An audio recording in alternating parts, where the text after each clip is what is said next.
하나님의 말씀은 역대하 10장 1절에서 11절까지의 말씀입니다. 역대하 10장 1절에서 11절입니다.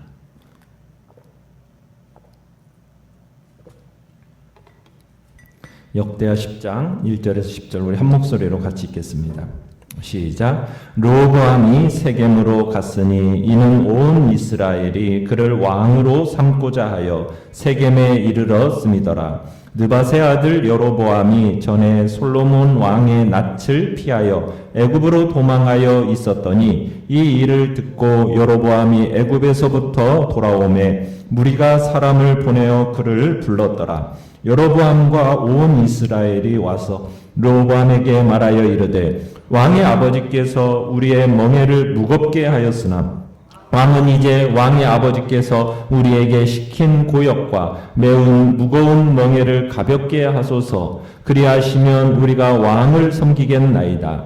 르호보암이 그들에게 대답하되 3일 후에 다시 내게로 오라 하매 백성이 가니라. 르호보암 왕이 그의 아버지 솔로몬의 생전에 그 앞에 모셨던 원로들과 의논하여 이르되 너희는 이 백성에게 어떻게 대답하도록 권고하겠느냐 하니 그들이 대답하여 이르되 왕이 만일 이 백성을 후대하여 기쁘게 하고 선한 말을 하시면 그들이 영원히 왕의 종이 되리이다 하나 왕은 원로들이 가르치는 것을 버리고 그 앞에 모시고 있는 자기와 함께 자라난 젊은 신하들과 의논하여 이르되 너희는 이 백성에게 어떻게 대답하도록 권고하겠느냐. 백성이 내게 말하기를 왕의 아버지께서 우리에게 메운 멍에를 가볍게 하라 하였느니라 하니 함께 자라난 젊은 신하들이 왕께 말하여 이르되 이 백성들이 왕께 아뢰기를 왕의 아버지께서 우리의 멍에를 무겁게 하였으나 왕은 우리를 위하여 가볍게 하라 하였은즉 왕은 대답하시기를 내 새끼 손가락이 내 아버지의 허리보다 굵으니 내 아버지가 너희에게 무거운 멍에를 매게 하였으나 이제 나는 너희의 멍에를 더욱 무겁게 할지라. 내 아버지는 가죽 채찍으로 너희를 치셨으나 나는 전갈 채찍으로 하리라 하소서 하더라. 아멘. 오늘 말씀의 제목은 누구의 말을 들을 것인가 라는 제목으로 말씀을 나눕니다. 솔로몬은 40여 년의 긴 세월 동안 안정적인 통치를 했죠. 그가 군림하던 시대에는 외국과의 전쟁도 없었습니다. 솔로몬은 여러 가지 면에서 참 훌륭한 지도자였습니다.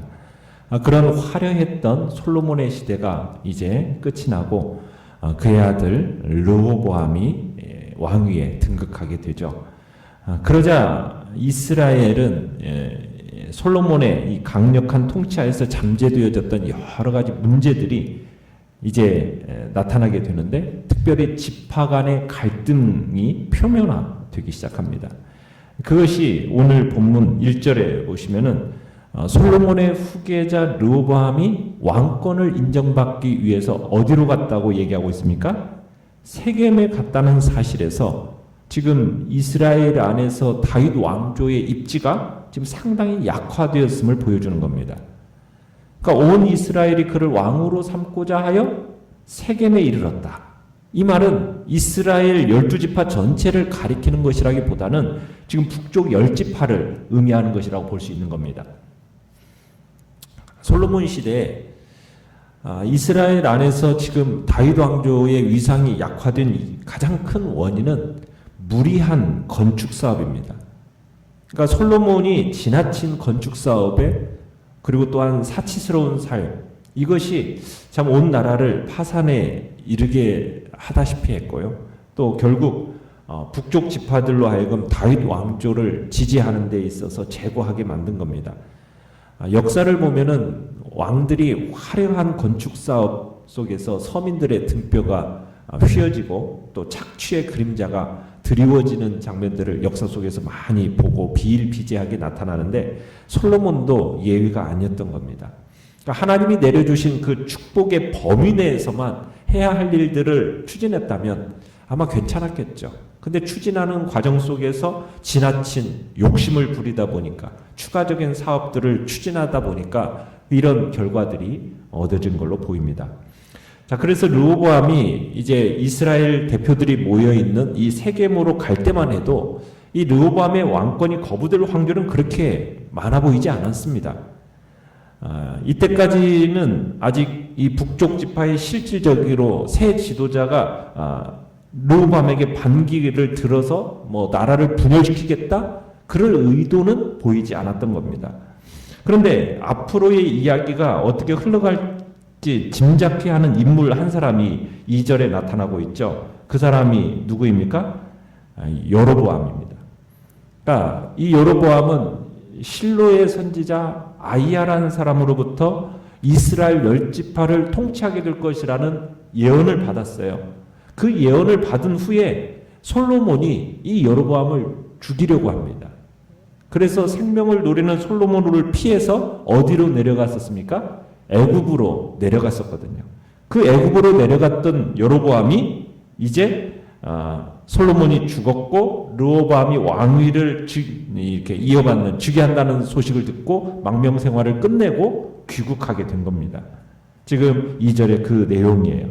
그래서 여로보암은 이미 북쪽 지파의 어떤 신임받는 지도자가 되어 있었고 백성들은 지금 왕으로 취임하려고 세겜을 찾은 이 르호보암에게 지금 여로보암을 자신들의 대표로 보내가지고 요구사항을 지금 전달하고 있는 것이 이제 3절의 내용인 거죠.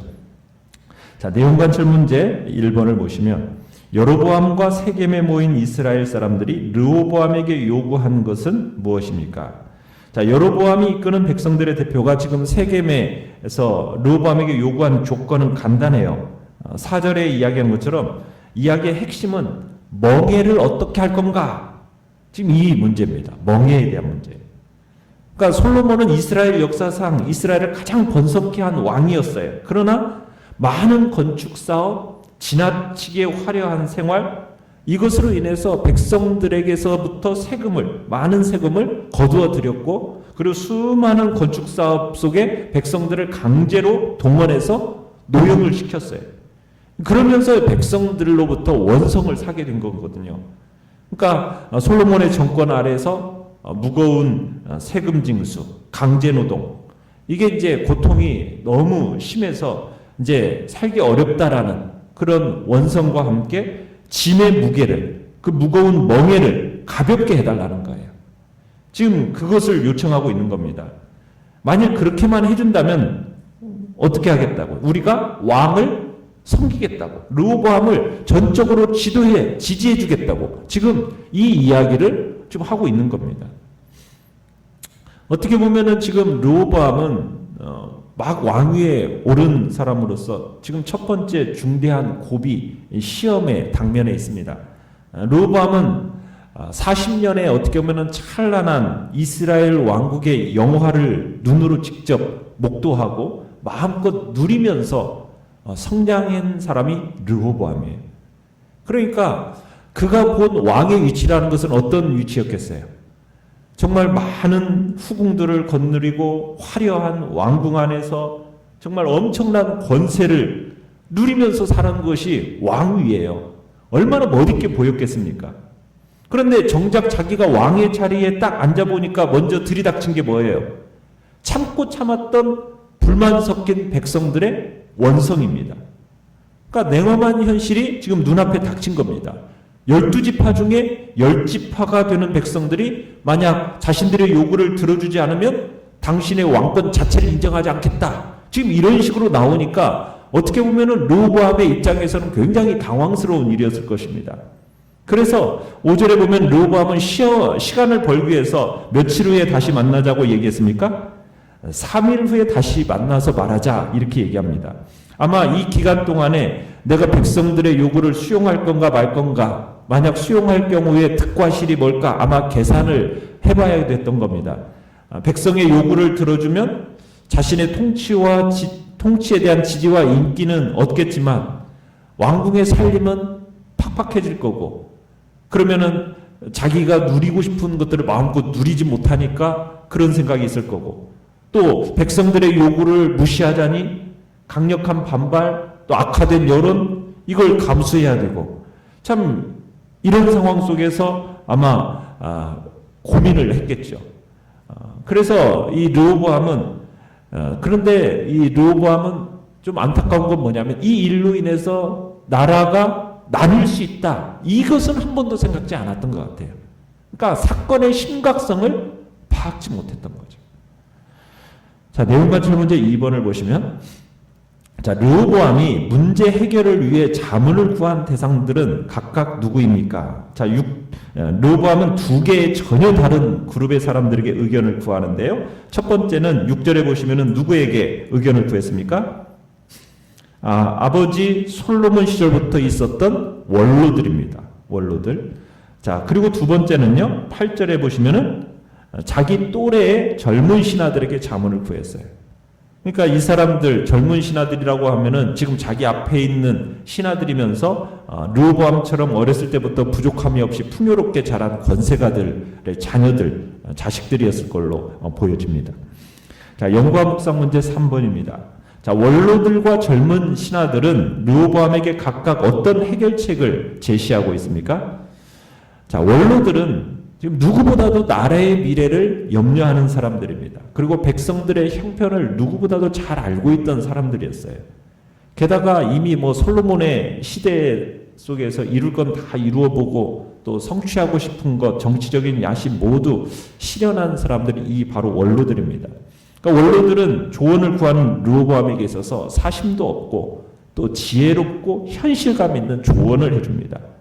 7절에 보면은 어떻게 답변해 줄 것을 얘기하고 있습니까? 이 백성을 후대하고 기쁘게 하고 선한 말을 하시라고. 그러면은 영원히 당신의 종이 될 거라고. 지금 이렇게 조언을 해줘요. 그러니까 솔로몬의 강제 노동력의 동원이나 지나친 세금 징수, 아마 이런 것들을 원로들은 다 옆에서 지켜보면서 백성들을 향한 어떤 측은한 마음이 생겼던 것 같아요. 그리고 지속되어지는 어떤 솔로몬의 착취 때문에 지금 나라의 경제가 얼마나 어렵고 민심이 흉흉한지 이것도 잘 알고 있었던 것 같습니다. 그러니까 그런 속에서 어떤 풍성한 경험에서 우러나오는 그런 지혜로운 조언을 해준 거죠. 자, 그런데 자기 또래의 이 젊은 신하들은 뭐라고 조언을 하고 있습니까? 솔로몬의 착취를 능가하는 강경책을 제시하고 있습니다. 그러니까는 10절에 보시면은 이 르호보암에 어떻게 보면 은총을 입어서 직위를 얻은 사람들입니다. 지금 이 젊은 또래들은. 그러니까 지금 르호보암이 듣고 싶어하는 말을 해주는 거예요. 그러니까 이 젊은 참모라는 것은 어떻게 보면 왕의 허영심, 왕의 교만을 부추기는 겁니다. 뭐라고 얘기를 하냐면 10절 끝에 보면 내 새끼손가락이 내 아버지의 허리보다 굵으니 이렇게 표현을 하고 있죠. 그러니까는 이 말 속에는 르호보암이 아버지 솔로몬 왕보다도 훨씬 더 강하다라는 그 의미의 이야기를 하는 겁니다. 그러니까 아첨이 참으로 아첨의 말을 하는 거죠. 그러면서 11절에서 르호보암에게 뭐라고 조언을 해주는 겁니까? 내가 너희에게 씌울 멍에는 나의 아버지가 지어준 것보다 훨씬 무거울 거다. 만약 너희들이 거부하면 나의 아버지는 가죽채찍으로 너희를 쳤지만은 나는 너희를 뭘로 칠 거다? 전갈채찍으로 칠 거라는 거예요. 전갈채찍으로. 그러면서 협박하라고 지금 이야기를 하고 있는 겁니다. 그러니까 전갈이라는 동물은 뭡니까? 피 빨아먹는 거잖아요. 그죠? 동물의 피 빨아먹으면서 사는 동물인데 정말로 생각만 해도 끔찍한 존재가 전갈이거든요. 그러니까 솔로몬 때의 채찍이 가혹해서 정말 백성들의 피를 흘리게 했는데 이제는 그 피까지도 빨아먹는 전갈 같은 잔혹한 통치를 하겠다라는 그런 식으로 얘기하라고 조언을 지금 이 젊은 참모진들이 하고 있는 겁니다. 자, 느낀 점 4번을 보시면 원로들의 가르침을 버리고 자기와 함께 자라난 젊은 신하들과 의논하는 르호보암을 보면서 무엇을 느낍니까? 자, 원로 대신들은 지금 르호보암에게 어떻게 보면은 섬김의 길을 가도록 조언을 했어요. 그러니까 이 원로들의 조언은 어떻게 보면 그들이 겪어온 오랜 경험 속에서 나온 것이기도 하겠지만 무엇보다 하나님을 믿는 신앙의 입각에서 이스라엘의 전통적이고 이상적인 군주관을 지금 반영한 겁니다. 그런데 이 가르침을 르호보암이 어떻게 했다고요? 버렸다고요. 무슨 얘기겠습니까? 이 원로들의 가르침이 르호보암의 마음에 맞았어요, 안 맞았어요? 맞지 않았다는 거예요. 분명히 르호보암은 왕이라는 위치를 뭐라고 생각한 겁니까? 특권의식, 백성들 위해 군림하는, 이게 왕이라는 생각이 그 마음속에 두고 있었는데, 지금 노인들이 말하는 지금 왕의 위치는 지금 뭡니까? 군림하는 자리가 아니라 섬기라는 거예요. 그러니 이 섬김의 도가 르호보암의 귀에 들어올 리가 있었겠느냐는 거예요. 이미 자기 나름대로 답을 가지고 있었어요. 자기 생각에 부합되는 대답을 해주기를 기다리고 있었는데, 이 원로들이 얘기해 주는 것은 자기의 마음에 드는 대답이 아닌 겁니다. 기다렸던 대답이 아니에요. 그러니까 일고의 가치도 없는 것으로 여기면서 어떻게 합니까? 무시해버린 거죠. 그러면서 대신에 자신에게 아첨해주고 자신의 권력 욕구를 채워주는, 자기 마음에 딱 맞는 말을 해주는 이 함께 자라난 젊은 신하들, 이 소견을 따라서 따르게 되는 겁니다. 참 여기에서 우리는 르호보암의 어리석음을 느끼게 되는 거예요. 허영심, 교만을 부추기는 이 젊은 신하들의 이 완고한 충고, 여기에 마음을 기울이게 되는 거죠. 참 우리 인간의 마음은 그렇습니다. 참 충성스럽고 지혜로운 말은 참 듣기에 거북스러워요. 왜? 내 마음에 맞지 않으니까. 하지만 지혜로운 자들은 누구입니까?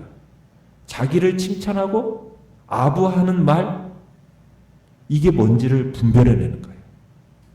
때로는 비위에 거슬리고 내 생각과는 반대되는 이 말이 정말 내게 어떤 것인지를 분별해내는 겁니다.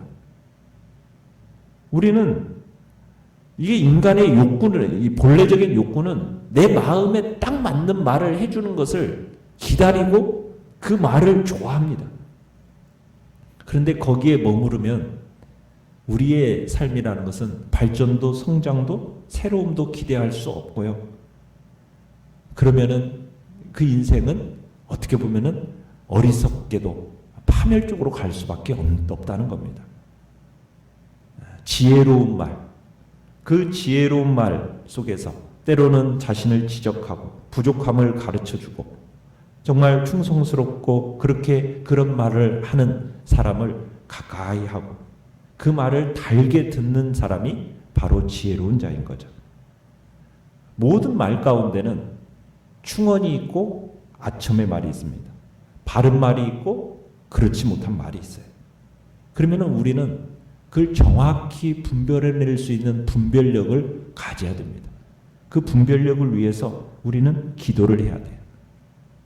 겸손하게 우리는 그 말을 수용할 줄 알아야 되는 거죠. 내 생각, 내 욕구 그렇게 해결하기보다는 우리가 기도하고 겸손함으로 참으로 때로는 내 마음과 맞지 않는 이야기라 할지라도 그 충고에 귀 기울일 줄 아는 지혜로움이 우리에게 필요하다는 사실입니다.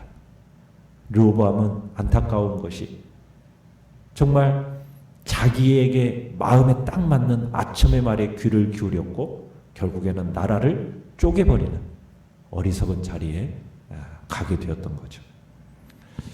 자, 결단과 적용 5번을 보시면 나에게 영적인 조언을 해주는 신앙의 동역자가 있습니까?